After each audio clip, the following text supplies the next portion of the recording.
One does not build a stupendous war machine in a fit of passion, nor an Auschwitz factory during a passing spasm of brutality. What if I told you that in its quest to become the dominant superpower, the United States willingly brought more than 1,600 former Nazi scientists into the country? What these men did was done with the utmost deliberation. The once powerful Nazi war machinery is slowly crumbling to dust. Imagine a post-World War II world, where the lines between enemy and ally blur, and the pursuit of power leads to morally questionable choices. That's exactly what unfolded in one of the most controversial operations in U.S. history, Operation Paperclip. It's a story of secret deals, ethical compromise, and the race for global dominance in science and technology. You who have not seen it do not know what hell looks like from the top. That's what Germany looks like. As the Third Reich collapsed, the Allies were not only hunting down Nazi war criminals, they were also scrambling to capture Germany's most brilliant minds. Why? Because these scientists had pioneered advancements in everything from rocket technology to chemical weapons, knowledge that could be used to tip the balance of power in a post-war world. The United States and Soviet Union were locked in a shadowy competition, each trying to gain control of these intellectual resources. These men, some of whom had committed horrific crimes, were given new lives, new jobs, and even new identities. Welcome to the dark, ethically fraught world of Operation Paperclip.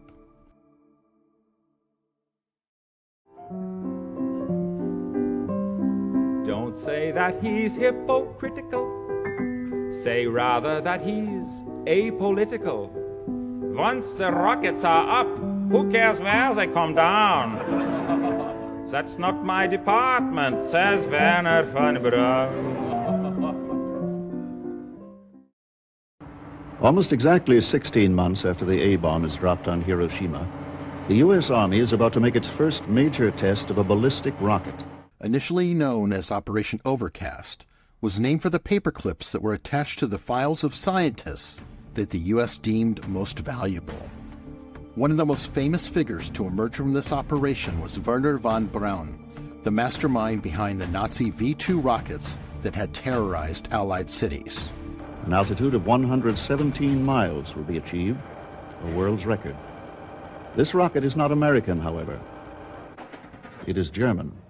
These deadly rockets were designed in part by prisoners forced to work in inhuman conditions at the Mittelwerk factory. Von Braun wasn't just a passive bystander in this atrocity.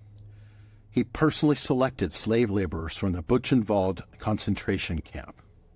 Yet, despite his Nazi past, von Braun became a central figure in the U.S. space program, eventually helping to develop the Saturn V rocket that took Americans to the moon.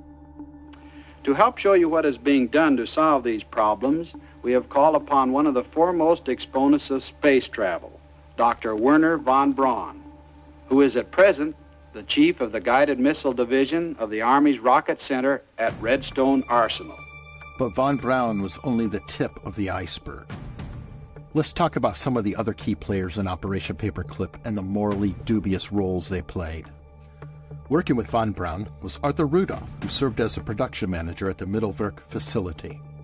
Under his oversight, workers endured brutal conditions, starvation, and inhumane treatment, leading to the death of thousands. Some people believe that the reports of what happened there are exaggerated. No words could exaggerate. Yet despite this dark past, Rudolph's expertise in rocketry made him an asset to the United States during the Cold War. Brought to America under Operation Paperclip, he became a key figure in NASA's space program, playing a significant role in developing the Saturn V rocket that enabled the Apollo moon landing. For years, he was celebrated as a hero of American science, even receiving prestigious accolades for his work. Now I'd like to show you a department of our school which is a logical outgrowth of what you've been seeing. However, when his involvement in Nazi war crimes resurfaced in the 1980s, Rudolph was forced to give up his U.S. citizenship and return to Germany, largely escaping formal justice. But let's not forget another pivotal player. For this story, you ought to talk to Dr. Hubertus Strugold. Strugold had been involved in experiments at the Dachau concentration camp, where prisoners were subjected to cruel and lethal experiments on how the human body responds to extreme conditions. Despite the evidence of his wartime atrocities, Strugold's name was eventually cleared, once again, in the interest of national security. In the United States, Strugold became a key figure in NASA's medical program, developing life support systems and astronaut training protocols. Dr. Strugold, what are the prospects for space travel? Will not only make routine flights under space conditions in the vicinity of the Earth, but also that he will travel to or around the moon. Now let's shift to some Nazi doctors, some of whom were even tried at Nuremberg. Dr. Kurt Blome, for example, had been the Deputy Surgeon General of Nazi Germany, overseeing biological warfare research that included testing on prisoners. Professor Kurt Blome, the Deputy Health Minister and Plenipotentiary for Cancer Research, favored testing the abstract in mice, but Rascher insisted on using human test subjects. Himmler took Rascher aside, and a human cancer testing station was established at Dachau concentration camp. When captured, Blome was charged with war crimes at the Nuremberg trials, but shockingly he was acquitted, thanks in large part to U.S. intervention. Taking their places in the famous Nuremberg courtroom, judges of the Allied Military Tribunal begin the trial of minor war criminals.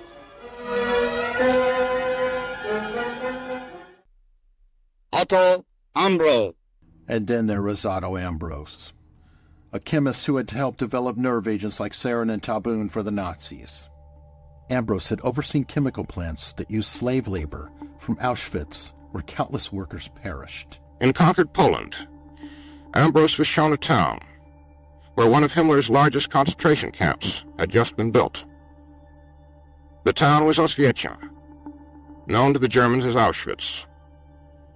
Ambros found the site otherwise suitable and was particularly interested in the possibility of using the concentration camp inmates to erect the plant, all of which was reported to the other defendants.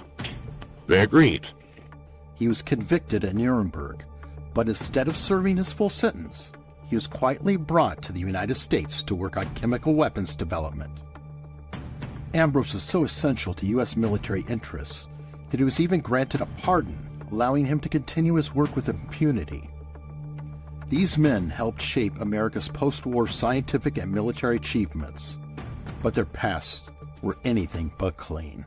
Ambros was part of the chemical weapons scientists that were of great interest to the United States. So why did the U.S. welcome them with open arms?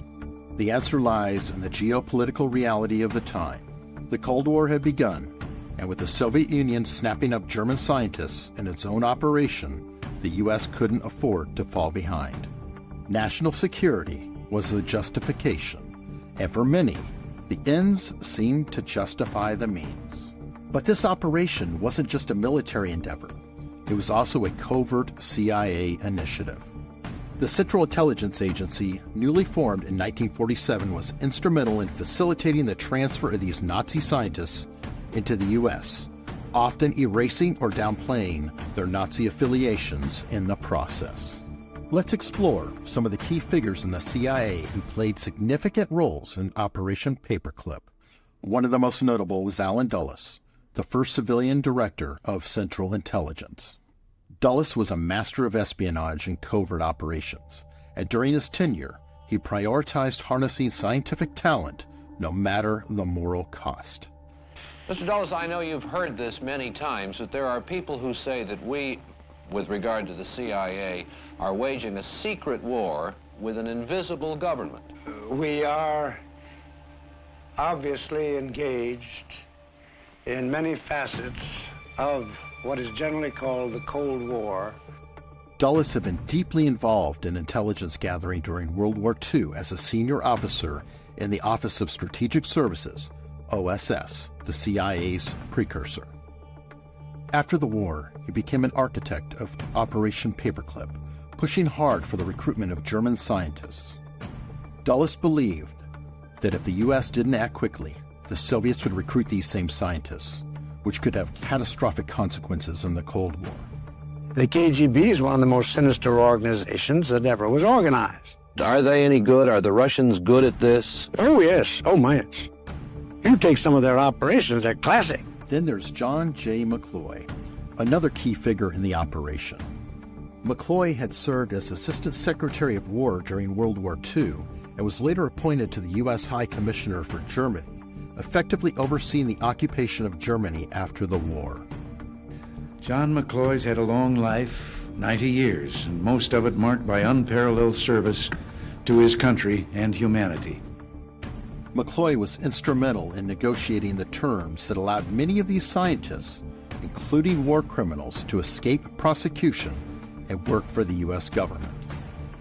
And let's not forget about James Jesus Angleton, the infamous head of counterintelligence at the CIA. Angleton, known for his paranoia and obsession with Soviet espionage, viewed the recruitment of Nazi scientists as a necessary evil.